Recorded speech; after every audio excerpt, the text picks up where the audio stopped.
నమస్కారం గురువుగారు. శ్రీమాత్రే నమః.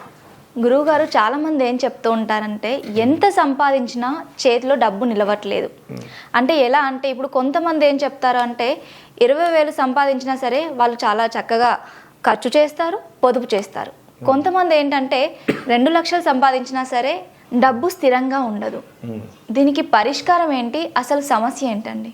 ఒకటేనమ్మా, మీకు డబ్బులు మిగలట్లేదంటే ఫస్ట్ మీకు లెక్కలు రావట్లేదని అర్థం. నిజంగా చెప్తున్నాను. ఎందుకంటే అమ్మా ఒకటే గుర్తుపెట్టుకోండి, ప్రతి నెల జనరల్గా ఉండే ఖర్చులు కొన్ని ఉంటాయిగా. ఇంటి రెంట్ కావచ్చు, లేకపోతే సొంత ఇల్లు కొనుక్కుంటే లోన్ కావచ్చు. ఇంటికి ఇంత సరుకులు అంటే ప్రతి నెల కొంచెం పెరుగుతున్నాయి. ఒక 5% 2% రైజ్ అవుతూ ఉంటుంది. మనకి ఒక 1-2% అయినా పెరుగుతూ ఉంటాయి. దాని తగ్గట్టుగా కొంత లెక్క ఉంటుంది కదా. ఇవన్నీ ఎంత అవుతున్నాయి? ఇంకోటి ఏంటంటే, ఎవరైనా సేవింగ్ చేయాలి అంటే ఒక సూత్రం ఉంది దీనికి. ఏమిటి అంటే, ఉదాహరణకి మీరు ఒక 50,000 సంపాదిస్తున్నారు అనుకుందాం. ప్రతి నెల ఖచ్చితంగా 5,000 10,000 పక్కన పడేసేయాలి. ఫస్ట్ మీరు తీసి సేవింగ్లో పడేసి మిగిలిన డబ్బులను ఎలా మేనేజ్ చేయాలనేది అర్థం చేసుకోవాలి. అదొకటి కారణం. అంటే సరిగ్గా లెక్క చేయకపోవడం ఒక కారణం ఒకటి. రెండవది ఏమిటి అంటే దీనికి ప్రాక్టికల్గా చెప్తాను, జ్యోతిష్య వాస్తుపరంగా కూడా చెప్తాను. నేను అన్నీ చెప్తాను, గుర్తుపెట్టుకోండి. రెండవది ఏంటంటే, డిజిటల్ మనీ వచ్చినప్పటి నుంచి కూడా మనం లెక్క చేయట్లేదు. ఎలా అంటే, ఇప్పుడు మనీ రూపంలో తీసి ఇచ్చినప్పుడు ఉండే ఫీలు, ఏదో పేటిఎం గూగుల్ పేనో లేకపోతే ఏదో క్రెడిట్ కార్డు తీసేసినప్పుడు ఉండే ఫీల్ మనకు తెలియదు. టక్మని చెప్పి మనం క్రెడిట్ కార్డుని వాడేస్తాం, కానీ మనీ రూపంలో ఇచ్చినప్పుడు మనం అలా వాడలేం. మనం మీరు గమనించండి. ఎందుకంటే మనకు ఇది తెలుస్తుంది, ఆ మనీ యొక్క ఆ సెన్స్ మనం అర్థం చేసుకోగలుగుతుంటారు. ఇంత ఖర్చు అనవసరం పెడుతున్నామేమో అని ఎక్కడో ఆగుతాం మనం. అవును గురువుగారు. క్రెడిట్ కార్డు, ఫోన్పేనో పేటిఎం గూగుల్ పే చేసేటప్పుడు మనం దాన్ని పెట్టుకొని దృష్టిలో పెట్టుకుని ఏదో కొట్టేస్తాం, ఏదో అలా టైప్ చేస్తున్నాం, ఏదో తీసేస్తున్నాం కదా అని. కానీ కట్టేటప్పుడు తెలుస్తుంది, ఆ క్రెడిట్ కార్డు బిల్స్ కట్టేటప్పుడు. అందుకని ఈ సమస్య ఒక 15-20 సంవత్సరాల నుంచి బాగా పెరిగింది జనాలకి. ఇంతకుముందు ఇంత సమస్య ఉండే కాదు. ఎందుకంటే ఈ క్రెడిట్ కార్డ్స్ కానీ ఇవన్నీ ఈ 15 ఇయర్స్లో పెరిగాయి. ఆన్లైన్ ట్రాన్సాక్షన్స్ పెరిగాయి. దానివల్ల కూడా ఒకటి కారణం. అయితే ఎంత పెరిగినా నేను మొదట్లో చెప్పినట్టుగా క్యాల్కులేషన్ మిస్టేక్ చేస్తున్నారు. నేను ఎంత సంపాదిస్తున్నాను, ఎంత ఖర్చు పెట్టాలి, ఏమీ కాదులే అనే ధీమాలో మనం ఉన్నామా? అది ఎవరికి ఉండాలి ఆ ధీమా? వ్యాపారం చేసేవాడు ధీమా పడవచ్చు. ఎందుకంటే ఇంకొంచెం కష్టపడితే ఇంకొంచెం ఎక్కువ వ్యాపారం చేయొచ్చు, ఎక్కువ డబ్బులు సంపాదించవచ్చు. కానీ మంత్లీ శాలరీ సంపాదించే వ్యక్తికి అంత తొందరగా పెరగదు. నెక్స్ట్ మంత్ నాకు ఎక్కువ వస్తుందేమో అనడానికి గ్యారంటీ లేదు. నీకు ఏదైనా ఇంక్రిమెంట్ ఏదైనా వస్తే కొంచెం పెరగొచ్చాము. కాబట్టి వీళ్ళు ఖచ్చితంగా క్యాలిక్యులేటివ్గా ఉండాలి. అయితే ఇక్కడ సర్వసాధారణంగా అసలు జ్యోతిష్శాస్త్రరీత్యా ఎందుకు మిగలదు? ఇదొక లెక్క అయితే వీళ్ళకి ఏదో ఒక ఖర్చు వచ్చి పడుతుంది. వీళ్ళంతా ప్లానెడ్గా ఉన్నా ఆ నెల తల్లికి బాగోపోవడమో, తండ్రికి బాగోపోవడమో, ఏదో సడన్గా కారు పాడైపోవడమో, లేదా బైక్ పాడైపోవడమో, సంథింగ్ ఏదో ఒక ఖర్చు, ఇంట్లో ఏదో ఫంక్షన్ అవ్వడమో ఎక్స్ట్రా ఖర్చు వస్తుంది. కొన్నేమో తప్పనిసరి ఉంటాయి, కొన్ని అవసరం లేకపోయినా వస్తాయి. ఎందుకు వస్తాయి అలాగంటే, వీళ్ళ జన్మజాతకంలో ధనభావము అంటారు, ఖర్చుల స్థానము అంటారు. ధనస్థానం అంటే 2వ స్థానం, లగ్నం నుంచి 2వ స్థానం. ఖర్చులు అంటే 12వ స్థానం. ఈ ఖర్చులు చేసే స్థానం బాగా ఓవర్ యాక్టివ్ అయిపోతే ఎక్కువ ఖర్చులు అయిపోతుంటాయి. బయటికి వెళ్తాడు, ఏదో సడన్గా డబ్బులు పడిపోవడము, లేకపోతే ఏదో అనుకోకుండా అంటే ఒక 1,000 రూపాయలు ఖర్చు పెట్టి కొనాల్సింది తెలియకుండా 2-3 వేలు పెట్టి కొనేయడము. ఇలా తెలియకుండానే ఎక్కువ ఖర్చులయ్యే స్థానం నడుస్తూ ఉంటుంది కొంతమందికి జాతచక్రంలో.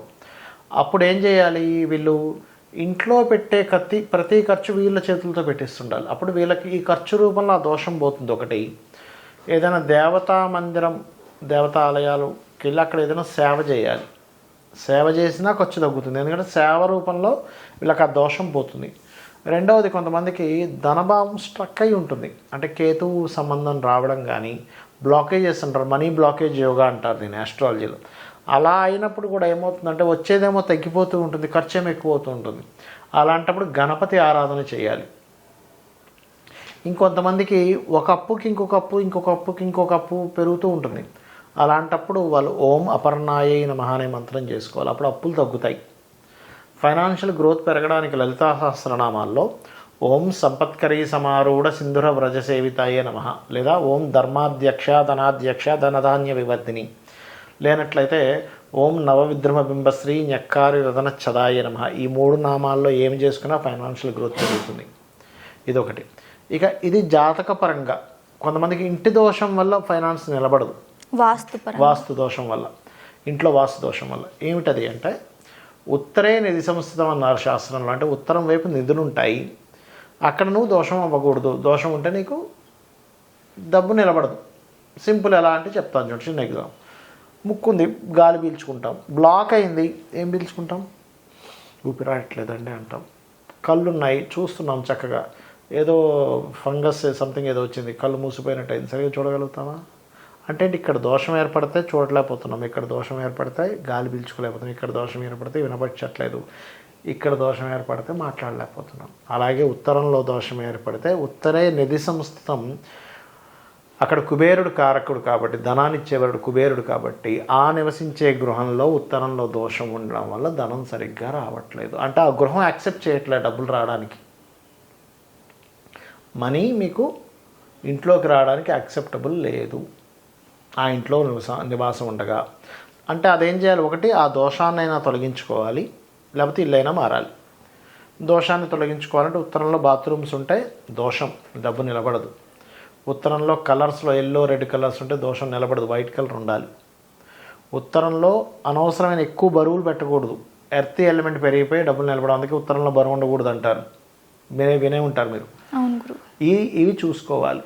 ఉత్తరం ఎక్కడ పర్ఫెక్ట్గా సెంటర్ ఉందో అక్కడ చూసుకొని అక్కడ చిన్న లాకర్ పెట్టుకోవాలి. ఇది ఒక ఎత్తు. అయితే ఖర్చులు ఇచ్చే భావం ఉంటుంది వాస్తులో. దక్షిణ నైరుత్యో మృదయే పురుషత్యాగ మందిరం అంటారు. అంటే అక్కడ ఓన్లీ బాత్రూమ్స్ పెట్టాలి. చాలామంది తెలియక దక్షిణ నైరుతులు తీసుకెళ్ళి బీరువా పెడుతుంటారు. తీసుకెళ్ళి అంటే ఖర్చులు ఇచ్చే స్థానంలో బీరువా పెడతారు. అందులో డబ్బులు నగలన్నీ ఉంటాయి, అవన్నీ ఖర్చు అయిపోతుంటాయి, నేను మిగలదు డబ్బులు. ఈ జాగ్రత్త తీసుకోవాలి. అలాగే ఒక్కొక్కసారి వాళ్ళకి లైఫ్లో బాగానే వెళ్తుంది, సడన్గా 1 సంవత్సరం అంతా ఎక్కువ ఖర్చులు ఉంటాయి, 1 సంవత్సరం అంతా బాగా మిగులుతుంది. అంటే ఏమిటి? గోచారంలో జన్మజాతకంలో అక్కడికి సరిగ్గా వీళ్ళకి 12వ స్థానం నెగిటివ్గా యాక్టివ్ అయ్యే స్థానం నడుస్తూ ఉంటుంది. అప్పుడు ఏ గ్రహం ద్వారా నెగిటివ్గా యాక్టివ్ అవుతుందో తెలుసుకొని ఆ గ్రహానికి సంబంధించిన మంత్రము దానము చేసుకుంటే సరిపోతుంది, ఏం కంగారు పడక్కర్లే. అంటే కేతు ద్వారా యాక్టివ్ అవుతుంది అనుకోండి, ఉలవలు దానంగా ఇస్తాం. రవి ద్వారా యాక్టివ్ అవుతుంది, గోధుమలు. చంద్రుడి ద్వారా బియ్యము. చంద్రుడి ద్వారా సర్వసాధారణంగా అవ్వదు, ఎందుకంటే 2 రోజులే ఉంటాడు ఆయన అక్కడ. అలాగే గురువు శనగలు, శని నువ్వులు, రాహు మినుములు, ఇలా దానం ఇవ్వడమే. లేదా ఆ యొక్క అధిష్టాన దేవతకి సంబంధించిన మంత్రం చేసుకోవడం. అంటే సూర్యుడికి సూర్యమంత్రము, చంద్రుడు గౌరీదేవి, శని వెంకటేశ్వర స్వామి లేకపోతే శివునికి, ఇలా గురువు దక్షిణామూర్తికి, ఇలా మంత్ర సాధన చేస్తే కూడా మీకు అన్ఎక్స్పెక్టెడ్గా వచ్చేటువంటి ఖర్చు నుంచి బయటపడతారు మీరు. అనవసరంగా ఇబ్బందులు రావడం అంటే మీరు ఎంత ప్లానెడ్గానే ఒక్కోసారి ఇబ్బంది వస్తుంటుంది కొంతమందికి. ఎందుకు అంటే వాళ్ళకి గ్రహచారము, గోచారము, గృహవాస్తు సపోర్ట్ చేయవు. అప్పుడు వాళ్ళు ఏంటి ఇంత ప్లానెడ్గానే నాకు ఈ ఖర్చులు ఏంటి, నాకు ఈ కష్టాలు ఏంటని అర్థం కాదు. బికాజ్ ఆఫ్ ఆ చుట్టూ ఉన్న పరిస్థితులు అలా ఉంటాయి వారికి. సో ఇవి చేసుకోవడం ద్వారా క్లియర్ అవుతుంది. చూసారు కదండి, గురువుగారు చెప్పినట్టుగా మీరు కూడా ధనం ఇంట్లో స్థిరంగా నిలవాలి అంటే వాస్తుపరంగాను జ్యోతిష్య పరంగాను ఎన్నో కారణాలు ఉంటాయి, అవన్నీ కూడా చక్కబెట్టుకుంటే ఇట్టే సరిపోతుంది.